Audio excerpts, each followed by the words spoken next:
അപ്പോൾ എല്ലാവർക്കും നമസ്കാരം. ഇന്നത്തെ വീഡിയോയിൽ നമ്മൾ കേരള ഹിസ്റ്ററി എന്ന സബ്ജക്റ്റിലെ ഗുരുവായൂർ സത്യാഗ്രഹം എന്ന ടോപ്പിക്കാണ് നോക്കുന്നത്. അതുപോലെ തന്നെ മറ്റൊരു കാര്യം പറയാം, അതായത് നമ്മളീ പഠിപ്പിക്കുന്ന ക്ലാസ്സുകളുടെ എല്ലാം ഫ്രീ PDF നമ്മുടെ ടെലഗ്രാം ചാനലിലൂടെ ലഭ്യമാണ്.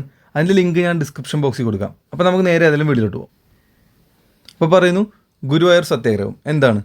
എല്ലാ ഹിന്ദുക്കൾക്കും ക്ഷേത്രപ്രവേശനം വേണമെന്ന ആവശ്യവുമായി KPCCയുടെ നേതൃത്വത്തിൽ നടന്ന പ്രക്ഷോഭമാണ്. ആരുടെ നേതൃത്വത്തിലാണ്? KPCC. ഓക്കെ, അത് ഇമ്പോർട്ടൻ്റ് ആണ്. അപ്പം എല്ലാ ഹിന്ദുക്കൾക്കും ക്ഷേത്രപ്രവേശനം വേണമെന്ന ആവശ്യവുമായി KPCCയുടെ നേതൃത്വത്തിൽ നടന്ന പ്രക്ഷോഭമാണ് ഗുരുവായൂർ സത്യാഗ്രഹം. ഗുരുവായൂർ സത്യാഗ്രഹം ആരംഭിക്കാൻ തീരുമാനിച്ച കോൺഗ്രസ് സമ്മേളനം ഏതാണ്? 1931 വടകര KPCC യോഗം. ഓക്കെ, 1931 വടകര KPCC യോഗമാണ്. ഓക്കെ, അപ്പോൾ KPCCയുടെ ഫുൾ ഫോം എല്ലാവർക്കും അറിയാമല്ലോ അല്ലേ? കേരള പ്രദേശ് കോൺഗ്രസ് കമ്മിറ്റി എന്നാണ്. ഓക്കെ, അപ്പോൾ ഗുരുവായൂർ സത്യാഗ്രഹം ആരംഭിക്കാൻ തീരുമാനിച്ച സമ്മേളനമാണ് 1931 വടകര KPCC യോഗം. അപ്പോൾ ഞാൻ ഒന്നുകൂടെ പറയാം, എല്ലാ ഹിന്ദുക്കൾക്കും ക്ഷേത്രപ്രവേശനം വേണമെന്ന ആവശ്യമായി KPCCയുടെ നേതൃത്വത്തിൽ നടന്ന പ്രക്ഷോഭമാണ് ഗുരുവായൂർ സത്യാഗ്രഹം.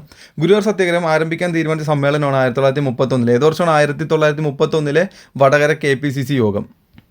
ഇനി പറയുന്നു, ഗുരുവായൂർ സത്യാഗ്രഹം ആരംഭിച്ച വർഷം. അതേ വർഷം തന്നെ, ആ സമ്മേളനം നടന്ന അതേ വർഷം തന്നെ. എപ്പോഴാണ്? 1931 നവംബർ 1. ഓക്കെ, 1931 നവംബർ 1 നമ്മൾ കഴിഞ്ഞ ക്ലാസ്സിൽ പറഞ്ഞിരുന്നു മന്നത്ത് പത്മനാഭൻ സവർണജാഥ നയിച്ച കാര്യം. അതും ഒരു നവംബർ 1 തന്നെയാണ്.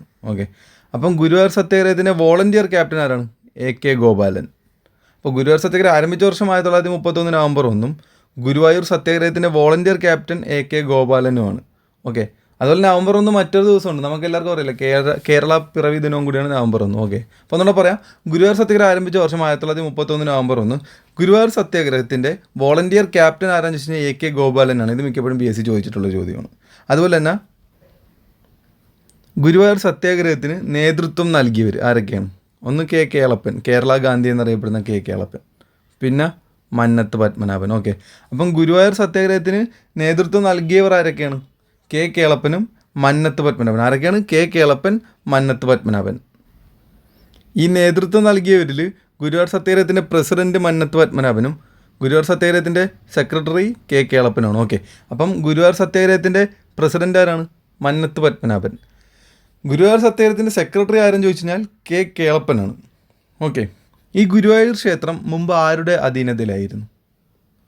ഗുരുവായൂർ ക്ഷേത്രം കോഴിക്കോട് സാമൂതിരിയുടെ അധീനതയിലായിരുന്നു. ഓക്കെ, ആരുടെയാണ്? കോഴിക്കോട് സാമൂതിരിയുടെ അധീനതയിലായിരുന്നു ഗുരുവായൂർ ക്ഷേത്രം. അത് ഇമ്പോർട്ടൻറ്റ് പോയിൻ്റാണ്. ഒന്നുകൂടെ ഞാൻ പറയാം, ഗുരുവായൂർ സത്യാഗ്രഹത്തിൻ്റെ പ്രസിഡന്റ് മന്നത്ത് പത്മനാഭൻ, സത്യാഗ്രഹത്തിൻ്റെ സെക്രട്ടറി K കേളപ്പനുമാണ്. കോഴിക്കോട് സാമൂതിരിയുടെ അധീനതയിലായിരുന്നു ഗുരുവായൂർ ക്ഷേത്രം. ഗുരുവായൂർ ക്ഷേത്രമണി മണിയടിച്ച ആദ്യത്തെ അബ്രാഹ്മണൻ അഥവാ ബ്രാഹ്മണനല്ലാത്ത ആദ്യത്തെ വ്യക്തിയാരാണ്? അതായത് ഗുരുവായൂർ അമ്പലത്തിലെ ക്ഷേത്രമണി അടിച്ച ആദ്യത്തെ ബ്രാഹ്മണനല്ലാത്ത വ്യക്തിയാരാണ്? P കൃഷ്ണപിള്ളയാണ്. ഓക്കെ, ഈ P കൃഷ്ണപിള്ള ഈ മണി അടിച്ചതുകൊണ്ട് തന്നെ പുള്ളിക്കാരന് ഒരുപാട് മർദ്ദനമേറ്റു. അങ്ങനെ ഗുരുവായൂർ സത്യാഗ്രഹത്തിൻ്റെ ഭാഗമായി മർദ്ദനമേറ്റവരാരൊക്കെയാണെന്ന് ചോദിച്ചു കഴിഞ്ഞാൽ നമ്മളിപ്പോൾ പറഞ്ഞ P കൃഷ്ണപിള്ളയും പിന്നെ AK ഗോപാലനും. ഓക്കെ, ഞാനൊരു കോഡ് പറയാം, ജസ്റ്റ് കോഡിന് വേണ്ടി മാത്രം പറയുന്നതാണ്. ഈ P കൃഷ്ണപിള്ള ഗുരുവായൂർ സത്യാഗ്രഹത്തിലൊരു വോളണ്ടിയർ ആണല്ലോ. ഈ വോളണ്ടിയർമാരുടെയൊക്കെ ക്യാപ്റ്റനാണ് AK ഗോപാലൻ എന്നും നമ്മൾ പറഞ്ഞു. ഓക്കെ, അപ്പം സ്വാഭാവികമായിട്ട് വോളണ്ടിയറിന് മർദ്ദനമേക്കുമ്പോഴത്തേക്കും വോളണ്ടിയർ ക്യാപ്റ്റൻ ചോദിക്കാൻ വേണ്ടി ചെല്ലുമല്ലോ. അപ്പോൾ ചോദിക്കാൻ വേണ്ടി ചെന്നപ്പോൾ ക്യാപ്റ്റനും മർദ്ദനം കിട്ടി എന്ന് ഓർത്താൽ മതി. ഓക്കെ, അതായത് നമ്മുടെ ലോക്കൽ ഭാഷ പറഞ്ഞു കഴിഞ്ഞാൽ P കൃഷ്ണപിള്ളക്ക് ഇടി കിട്ടിയപ്പോഴത്തേക്കും വോളണ്ടിയർ ക്യാപ്റ്റനായ AK ഗോപാലൻ ചോദിക്കാൻ ചെന്നപ്പോൾ AK ഗോപാലന് ഇടി കിട്ടി. ഓക്കെ, അപ്പം ജസ്റ്റ് ഒരു കോഡിന് വേണ്ടി പറഞ്ഞതാണ്.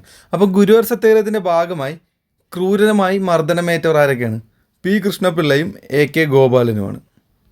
ആരൊക്കെയാണ്? P Krishnapillai, AK Gopalan. ഇനി പറയുന്നു, ഗുരുവായൂർ ക്ഷേത്രപ്രവേശന പ്രചരണ കമ്മിറ്റിയുടെ ക്യാപ്റ്റനായി പ്രവർത്തിച്ച വ്യക്തി ആരാണ്? T സുബ്രഹ്മണ്യൻ തിരുവമ്പ്. ആരാണ്? T സുബ്രഹ്മണ്യൻ തിരുവമ്പ്. അതായത് ഗുരുവായൂർ ക്ഷേത്രപ്രവേശന പ്രചരണ കമ്മിറ്റിയുടെ ക്യാപ്റ്റനായി പ്രവർത്തിച്ച വ്യക്തിയാണ് T സുബ്രഹ്മണ്യൻ തിരുവമ്പ്. അതുപോലെ തന്നെ ഗുരുവായൂർ സത്യാഗ്രഹത്തോടനുബന്ധിച്ച് നിരാഹാര സത്യാഗ്രഹം ആരംഭിച്ചതാരാണ്? K കേളപ്പൻ. നമ്മൾ ഗാന്ധിജിയുടെ കഥ കേൾക്കുമ്പോൾ അതിൻ്റെ അകത്ത് ഒരുപാട് നിരാഹാരം കേൾക്കാമല്ലോ. അതുപോലെ തന്നെ കേരള ഗാന്ധി എന്നറിയപ്പെടുന്ന വ്യക്തിയാണല്ലോ K കേളപ്പൻ. അപ്പം പുള്ളിയും അതായിട്ടൊന്ന് നമ്മളൊന്ന് യോജിപ്പിച്ച് നോക്കിയാൽ മതി. ഓക്കെ, ഗാന്ധിജിയായിട്ടൊന്ന് സങ്കല്പിച്ച് നോക്കിയാൽ മതി. അപ്പം ഗുരുവായൂർ സത്യാഗ്രഹത്തോടനുബന്ധിച്ച് നിരാഹാര സത്യാഗ്രഹം ആരംഭിച്ചത് ആരാണ്? കെ കേളപ്പനാണ്. അപ്പോൾ ഒന്നുകൂടെ പറയാം, ഗുരുവായൂർ ക്ഷേത്ര പ്രവേശന പ്രചരണ കമ്മിറ്റിയുടെ ക്യാപ്റ്റനായി പ്രവർത്തിച്ച വ്യക്തിയാണ് ടി സുബ്രഹ്മണ്യൻ തിരുമുമ്പ്. ഗുരുവായൂർ സത്യാഗ്രഹത്തോടനുബന്ധിച്ച് നിരാഹാര സത്യാഗ്രഹം ആരംഭിച്ചത് കെ കേളപ്പനാണ്. നമ്മൾ പറഞ്ഞല്ലോ കെ കേളപ്പൻ നിരാഹാരം ആരംഭിച്ചെന്ന്. അപ്പം കെ കേളപ്പൻ നിരാഹാര സത്യാഗ്രഹം ആരംഭിച്ച വർഷവേദം ചോദിച്ചു കഴിഞ്ഞാൽ 1932 സെപ്റ്റംബർ 21. Okay, 1932 September 21. അപ്പോൾ ഒന്നുകൂടെ പറയാം, കെ കേളപ്പൻ നിരാഹാര സത്യാഗ്രഹം ആരംഭിച്ച വർഷം 1932 സെപ്റ്റംബർ 21. ഗാന്ധിജി ഇടപെട്ട് സത്യാഗ്രഹം പിൻവലിച്ച വർഷം, അതായത് ഈ നിരാഹാര സത്യാഗ്രഹം ഗാന്ധിജി ഇടപെട്ടിട്ട് പിൻവലിച്ചു. അതെപ്പോഴാണെന്ന് ചോദിച്ചു കഴിഞ്ഞാൽ 1932 ഒക്ടോബർ 2. അതായത് ഗാന്ധിജി ഇടപെട്ടത് നമ്മളിങ്ങനെ ഓർത്താൽ മതി കോർഡിനേറ്റ്. ഒക്ടോബർ 2 വെച്ചാൽ ഗാന്ധിജിയുടെ ബർത്ത്ഡേ ആണല്ലോ. അപ്പോൾ ഇന്നെൻ്റെ ബർത്ത്ഡേ ആടാ, നീ അപ്പം നിരാഹാരം നിർത്ത് എന്ന് ഗാന്ധിജി പറഞ്ഞു എന്ന് ജസ്റ്റ് ഒരു കോർഡിനേറ്റ് സങ്കല്പിക്കുക. ഇന്നെങ്കിലും നീ ഭക്ഷണം കഴിക്കുക എന്ന് പറഞ്ഞെന്ന് ഓർത്താൽ മതി, അങ്ങനെ സങ്കല്പിച്ചാൽ മതി. ഓക്കെ, അപ്പം ഗാന്ധിജി ഇടപെട്ട് നിരാഹാര സത്യാഗ്രഹം പിൻവലിച്ച വർഷമാണ് 1932 ഒക്ടോബർ 2. അപ്പോൾ ഒന്നുകൂടെ പറയാം, കെ കേളപ്പൻ നിരാഹാര സത്യാഗ്രഹം ആരംഭിച്ച വർഷം 1932 സെപ്റ്റംബർ 21. ഗാന്ധിജി ഇടപെട്ട് നിരാഹാര സത്യാഗ്രഹം പിൻവലിച്ച വർഷം 1932 ഒക്ടോബർ 2. ഓക്കെ, ഇനി പറയുന്നു, ഗുരുവായൂർ ക്ഷേത്രപ്രവേശനവുമായി ബന്ധപ്പെട്ട് ജനഹിത പരിശോധന നടന്ന താലൂക്ക് പൊന്നാനിയാണ് കേട്ടോ. അന്ന് ഗുരുവായൂർ അമ്പലം പൊന്നാനി താലൂക്കിലായിരുന്നു. ഓക്കെ, അന്ന് പൊന്നാനി താലൂക്കിലായിരുന്നു ഗുരുവായൂർ അമ്പലം ഉണ്ടായിരുന്നത്. അന്ന് ഗുരുവായൂർ എന്നൊരു താലൂക്ക് ഇല്ലായിരുന്നു. ഓക്കെ, അപ്പം ഗുരുവായൂർ ക്ഷേത്ര പ്രവേശനവുമായി ബന്ധപ്പെട്ട് ജനഹിത പരിശോധന നടന്ന താലൂക്കാണ് പൊന്നാനി. സത്യാഗ്രഹ കാലത്ത് ഗുരുവായൂർ ക്ഷേത്രം നിലനിന്നിരുന്ന താലൂക്കാണ് പൊന്നാനി. ഞാൻ പറഞ്ഞ കാര്യമാണ് ഇവിടെ കിടക്കുന്നത്. ഓക്കെ, സത്യാഗ്രഹ കാലത്ത് ഗുരുവായൂർ ക്ഷേത്രം നിലനിന്നിരുന്ന താലൂക്കാണ് പൊന്നാനി. അപ്പോൾ എന്താണ് പറഞ്ഞത്?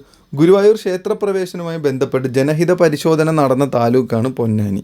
സത്യാഗ്രഹ കാലത്ത് ഗുരുവായൂർ ക്ഷേത്രം നിലനിന്നിരുന്ന താലൂക്കാണ് പൊന്നാനി താലൂക്ക്.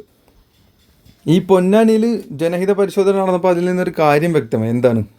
പൊന്നാനിയിൽ നടന്ന ജനഹിത പരിശോധനയിൽ അവർണർ അഥവാ താഴ്ന്ന ജാതിക്കാർ ക്ഷേത്രപ്രവേശനം നടത്തുന്നതിന് ഭൂരിഭാഗം ജനങ്ങളും അനുകൂലമാണെന്ന വസ്തുത വെളിപ്പെടുത്തി. ഓക്കെ, ആ പൊന്നാനിയിൽ നടന്ന ജനഹിത പരിശോധനയിലൂടെ മനസ്സിലായി താഴ്ന്ന ജാതിക്കാർ ഗുരുവായൂർ അമ്പലത്തിൽ കയറുന്നതിൽ ഭൂരിഭാഗം പേർക്കും ഒരു കുഴപ്പവുമില്ല എന്നുള്ളൊരു വസ്തുത മനസ്സിലായി. അപ്പോൾ എന്താണ് പറഞ്ഞത്?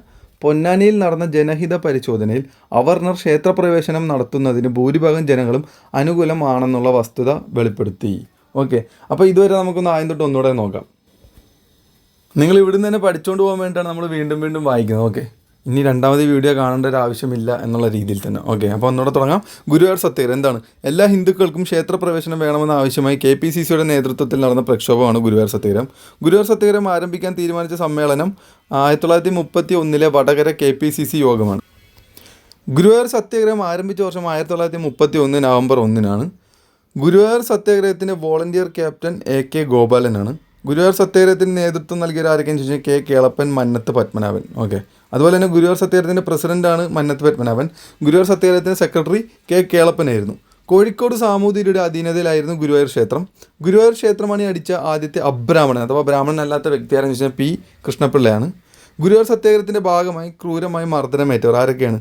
P കൃഷ്ണപിള്ളയും AK ഗോപാലനും. അതുപോലെ തന്നെ ഗുരുവായൂർ ക്ഷേത്രപ്രവേശന പ്രചരണ കമ്മിറ്റിയുടെ ക്യാപ്റ്റനായി പ്രവർത്തിച്ച വ്യക്തിയാരെന്ന് ചോദിച്ചു കഴിഞ്ഞാൽ രണ്ടും തമ്മിൽ മാറിപ്പോലെ. AK ഗോപാലൻ എന്ന് പറഞ്ഞു കഴിഞ്ഞാൽ വോളണ്ടിയർ ക്യാപ്റ്റനാണ്. ഈ T സുബ്രഹ്മണ്യൻ തിരുമുമ്പ് എന്ന് പറഞ്ഞു കഴിഞ്ഞാൽ ഗുരുവായൂർ ക്ഷേത്രപ്രവേശന പ്രചരണ കമ്മിറ്റിയുടെ ക്യാപ്റ്റനായിരുന്നു. ഓക്കെ, അപ്പോൾ ഗുരുവായൂർ ക്ഷേത്രപ്രവേശന പ്രചരണ കമ്മിറ്റിയുടെ ക്യാപ്റ്റനായി പ്രവർത്തിച്ച വ്യക്തിയാരാണ്? T സുബ്രഹ്മണ്യൻ തിരുമുമ്പ്. ഗുരുവായൂർ സത്യാഗ്രഹത്തോടനുബന്ധിച്ച് നിരാഹാര സത്യാഗ്രഹം ആരംഭിച്ചതാരാണ്? കെ കേളപ്പൻ. കേരള ഗാന്ധി എന്നറിയപ്പെടുന്ന കെ കേളപ്പൻ. കെ കേളപ്പൻ നിരാഹാര സത്യാഗ്രഹം ആരംഭിച്ച വർഷം 1932 സെപ്റ്റംബർ 21.